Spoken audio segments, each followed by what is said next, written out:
Yeah, good morning and good afternoon. Am I audible? Very well. We can hear you clearly. Yeah, can you see my screen? Yes. Oh, okay. Thank you. So, good morning, Dr. Nicole and IGF, as well as IGCC, Indo-German Energy Forum, and Indo-German Chamber of Commerce for organizing this knowledge session on safety standards and norms for green hydrogen, green ammonia, and green methanol. My name is Anilkumar. I'm part of TUV Nord Group, TUV India, and responsible for business development for inspection services, which covers process technology and manufacturing technology, statutory services, and process safety and project-related inspections.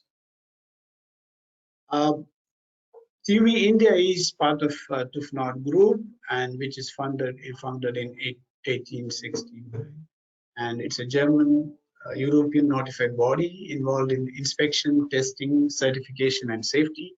We cover into various core sectors like oil and gas, nuclear, renewable, chemical, fertilizer, steel, and mobility.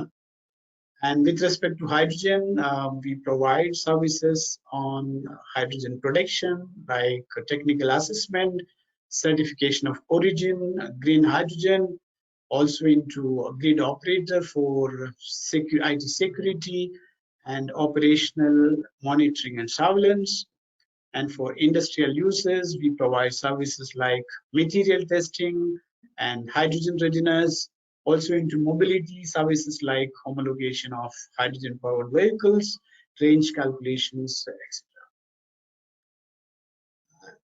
To have value creation within the hydrogen segment, TUV Nord has initiated a knowledge-based exchange program named HydroHub. HydroHub provides knowledge exchange for the industries, especially on the end-to-end value chain of hydrogen generation, production, and transportation, and further P2X products. So HydroHub specifically supports the consulting engineering training for the hydrogen economy. Also, we partner to like-minded business to broaden the impact on a global level. So if you look at hydrogen, hydrogen is the central building block for new energy systems, for a net zero economy, for a decentralized cross-sector sustainable world. As Dr. Nakule explained, that is new technologies or new technology shift is happening.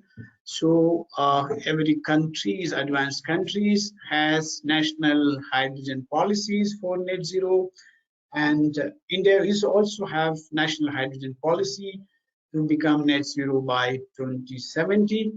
And globally, Europe itself, 700 billion worldwide annual revenue expected by 2050, and about 470 billions of investments in by 2050 in European Union. This is leading to a lot of investments are happening on this new technology initiatives. So public authorities are interested in creating the infrastructure as well as to ensure the safety of this new hydrogen infrastructure in the entire value chain, from generation, then storage, transportation, and the application for industry, buildings, products, chemicals, and transport, etc. So in order to have safety in this entire value chain, one had to assess the risk associated with individual stages like generation, storage, transportation, and application, so that you will ensure that the safety aspect is taken care of. So if you look at the path to climate neutrality, you know that the green hydrogen to produce, you need sources like you need electricity and you need water. Electricity is produced from renewable sources like solar and wind, and then this electricity is used for the electrolysis process to produce hydrogen. In order to have continuous power supply, you need to have battery backup so that there will be continuous supply for electricity. And you utilize water from different sources. You can use freshwater sources, or you can use salt water, which is abundant. And then you use desalination process and purify, and this water is being utilized for the hydrogen production. And as you know, there are multiple technologies available to produce hydrogen with, AEL, PEM, and alkaline electrolysis and anion techniques. So once you produce green hydrogen, then the second stage is to transport either through pipeline, or you store it and then you further transport with various means. So if you produce hydrogen, then there is a pipeline, and then pipeline you compress this hydrogen gas, and then you transport through the trailers, and then even you can export those hydrogen gases. Or if you are into a pipeline, you can also liquefy this hydrogen gas, and then you can transport after liquefaction, and then you can send it to the different destinations. There are also technologies available for LOHC, means it can be absorbed in the liquid, and then it can be transported to the location where it can be released, so that it can be safely transported in the liquid form. And once you reach the destination, again you can convert into LOHC, and further you can transport it. There are direct pipeline transfer also possible. And also you can create various products, like you can use hydrogen, and then you can utilize the nitrogen, which is liquefaction from air, and then you can produce green ammonia, and then green ammonia can be transported very easily, because the existing very well established networks are available for ammonia transportation. The other form of value creation of products in P2X is you can produce methanol by using green hydrogen, and then and carbon dioxide, and then you can produce LNG, and this LNG can be transported in the existing network. With again green hydrogen, you can produce various chemicals, and then synthetic fuels, and then with the synthetic fuel you can convert into various chemicals. So if you look at the regulatory framework, you have the national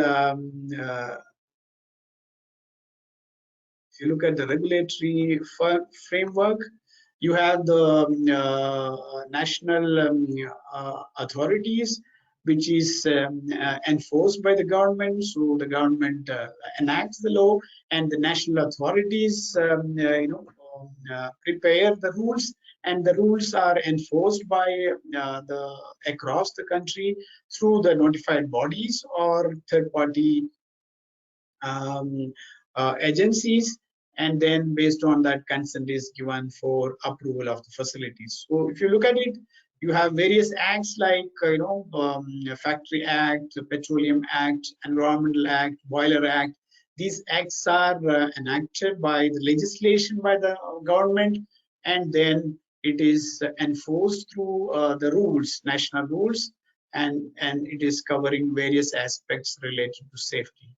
If you look at the European Union, you see that there are various laws enacted by NANDO, and then NANDO has published various directives, like you have for pressure related risk, you have pressure equipment directives, or if it is transportable pressure vessels, you have transportable pressure equipment directives.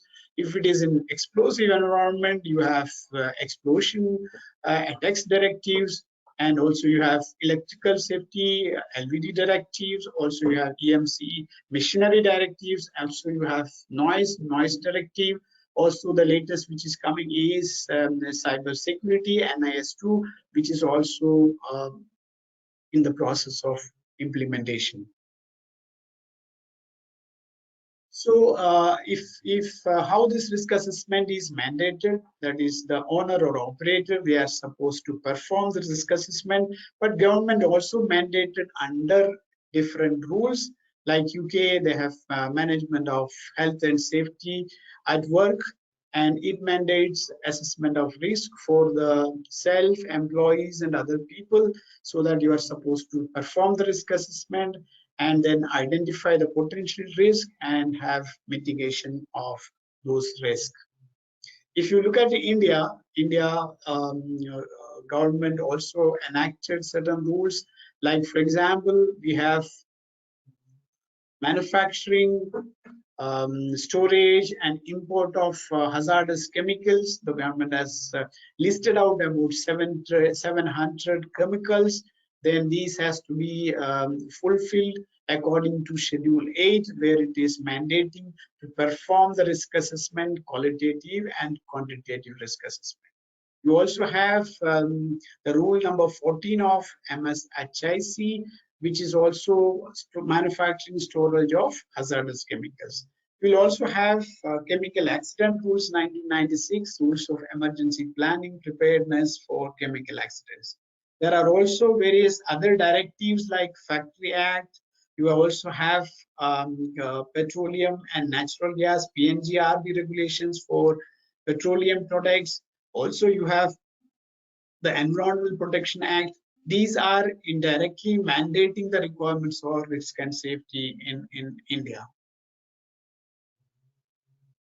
So, what are the essential safety requirements for green hydrogen, ammonia, and methanol? You are supposed to identify what is the risk associated with respect to each facility in all respective areas. Like you identify hazard or hazard techniques or to identify the hazards, and then you evaluate the risk with respect to hazard scenarios coming from. You can perform the qualitative risk assessment, you can perform the dissipation analysis, you can perform the blast overpressure study, and then you can have control measures like electrostatic hazard assessment or FNG mapping, etc., to control, to have a safety infrastructure being built up.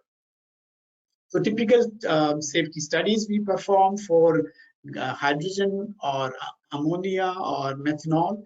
We perform hazard studies for hazard identification. We do hazard, we do FMEA. We'll also do the SIL classification verification. We do fire explosion risk assessment. We do quantitative risk assessment, wind dispersion, and hazard area classification. These are some of the studies we perform with respect to green hydrogen, green ammonia, and plants. If you compare various fluids like hydrogen, ammonia, and methanol, the hydrogen is most dangerous fluid because it's having minimum ignition energy of 0.02 millijoule, because it can be flammable at a range of 4 to 75% flammability range. If you compare other fluid like ammonia and methanol, it is relatively less compared to the hydrogen. So which are the standards applicable for hydrogen handling, storage, and transport?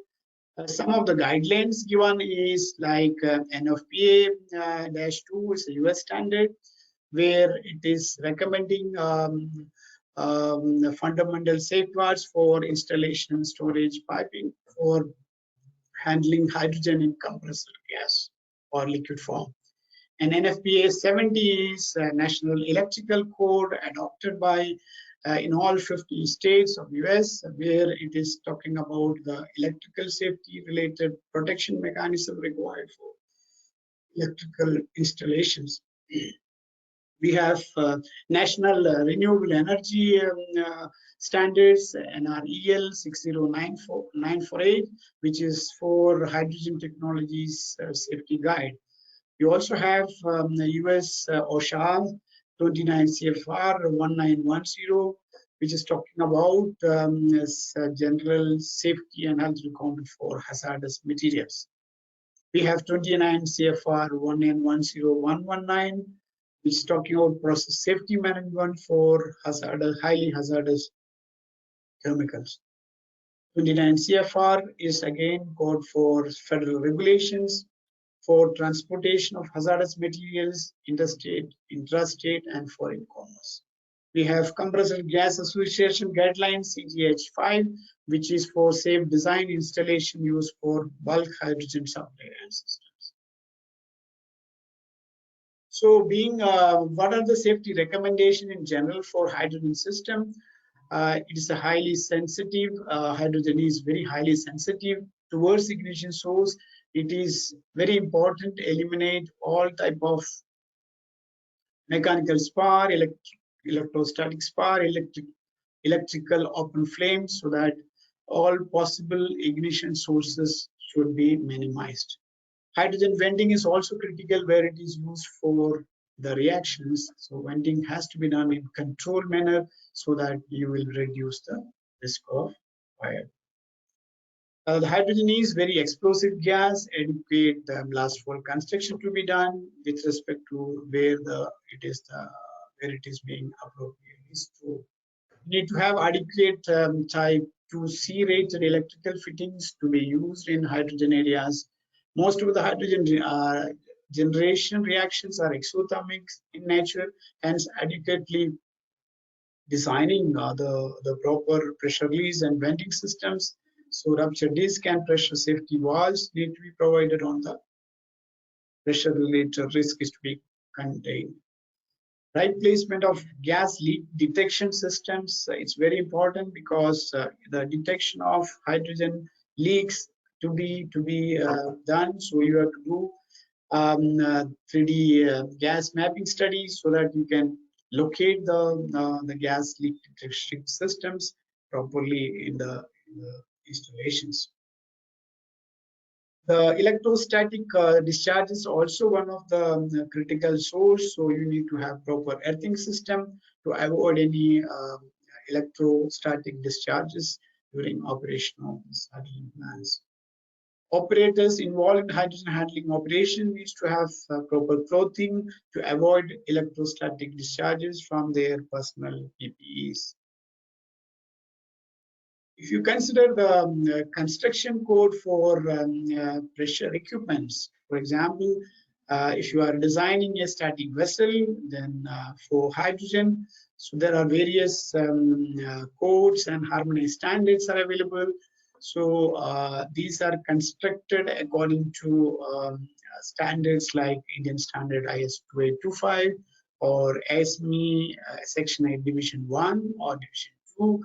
Or PD 5500 or AD 2000 or European codes like EN 13445-3. Since these are explosive requirements, so the equipment designs has to be approved by the notified body or national authorities. Like in India we have PESO, so you have to get this approved under PESO. And during manufacturing stages, you have to involve the competent agencies or notified bodies. They perform the verification during manufacturing stages, the selection of material, then fabrication processes. Then they will perform the NDT examination, and then they will perform the pressure test, and then finally they certify the equipment. And then these documents has to be submitted to the notified body or the agencies. They will approve, and then they will permit for the installation. Then further installations are verified to give permissions. So if it is a static cryogenic vessel, so the hydrogen is liquefied at cryogenic temperatures. So it liquefies at minus 253 degrees centigrade. So it is constructed according to design codes like SB Section 8 Division 1, EN 13458, ID 2000 or EN 445. And then it can be approved for the cryogenic applications. If it is of cylinders, so it is coming under various regulations. So it has to be designed and fabricated, manufactured according to ISO 9809, IS 7285, or ISO 11119-1. And if it is of transport cryogenic tank, it is designed and manufactured according to SB section division 1 or EN 13530 or German codes 82000 or ISO 2109-1. Pipelines, hydrogen pipelines are according to API 31.12. And presently, the existing natural gas pipelines also started blending to certain percentage, so it is roughly to 31.3. And these exercises, pilot projects are already done, so the blending projects are already on in the country as well. If you are looking at the different standards for ammonia handling, storage, and transport, so we have ANSI KA61, CGA 2.1, 2.14, American National Standard for Handling Anhydrous Ammonia.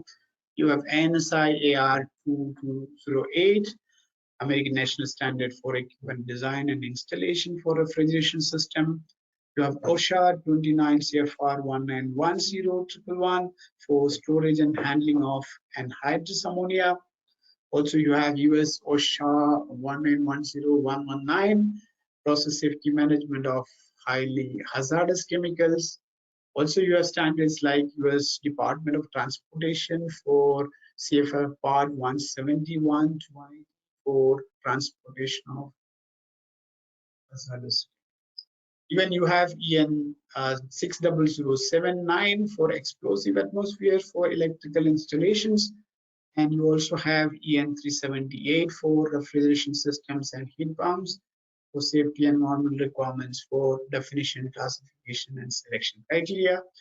You also have IS standard 4544, ICS 71060 for ammonia codes of safety. Also, you have IS 660 for safety code for mechanical refrigeration. If you look at the construction code for the storage, so you have double wall storage tanks. You can store ammonia in the liquid form. As per these large storage equipments are designed according to API 620 Annex R, and then you are supposed to involve the notified body or national authorities for getting permission. If it is of transport tank, you can also transport in the liquid form. Ammonia can be easily compressed to the liquid at very low pressure, so you can also transport ammonia in the liquid form. So the standards and codes are available like IS 2825 as meets section 8 division 1, European codes like PD 5500, EN 13445, 82000. All this code is acceptable for the national authorities. If you are transferring to pipeline, you can also refer to 31.4 for liquid transportation pipeline. You have different standard applicable for methanol handling, like NFPA 70 is for National Electrical Code. You have 29 CFR 1910H and 1910 subpart H gives general safety guidelines for hazardous materials. You have 29 CFR 119, which is for process safety management of highly hazardous chemicals. And also you have 29 CFR code for CFR for interstate, intrastate, foreign commerce transportation. You also have NFPA 77, recommended practice for static electricity, recommended for practices for identifying, evaluating, controlling static electrical hazards, preventing explosions. You construct the codes according to design code for methanol storage. So you can have storage tank design according to API 650 or designed according to IS 7444. or you can have transport tank liquid, which is also constructed according to the standards like IS 2825 and all those European as well as German standards. You can also transport through pipeline according to API 31.4. And you need to involve all the cases, the responsible agencies for the approvals. Yeah. Thank you very much. This is a brief input from our end. And yeah, thank you. Thank you so much, Mr. Anilkumar. Thank you.